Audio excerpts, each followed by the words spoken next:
पण असे 5 महत्वाचे गुण जे की तरुणांनी आता घ्यायला पाहिजेत संभाजी महाराजांकडून.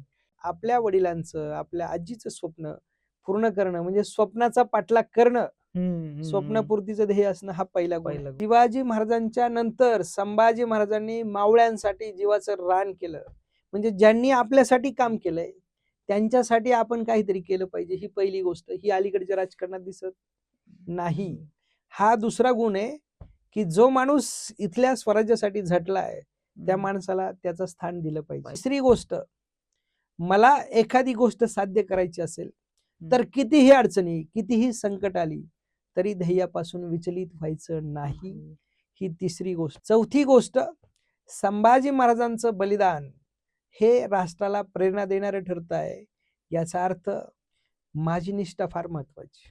म्हणजे संभाजी महाराज निष्ठावान होते. संभाजी महाराज मग धर्मासाठी, या स्वराज्यासाठी माझं शिर कापलं गेलं तरी सुद्धा मी मागे हटू शकत नाही. हा जो निष्ठावान आणि महत्वाचा कृतज्ञता भाव आहे तो महत्वाचा आहे. संभाजी महाराजांनी त्यांच्या जीवनामध्ये कमी वयात साहित्य लिहिलेलं आणि अलीकडच्या तरुणांनी हे जे साहित्य आहे, ज्याला राजमान्य दर्जा आहे, ऐतिहासिक मोठे लेख आहेत किंवा साहित्य आहे, ग्रंथ संपदा आहे, ती वाचली पाहिजे आणि ती वाचून कृतीत आणली पाहिजे. संभाजी महाराज जर 4-4 ग्रंथ 16व्या वर्षी लिहून काढतात तर अलीकडच्या युवकांनी लिहिलेले ग्रंथ तरी वाचले पाहिजे.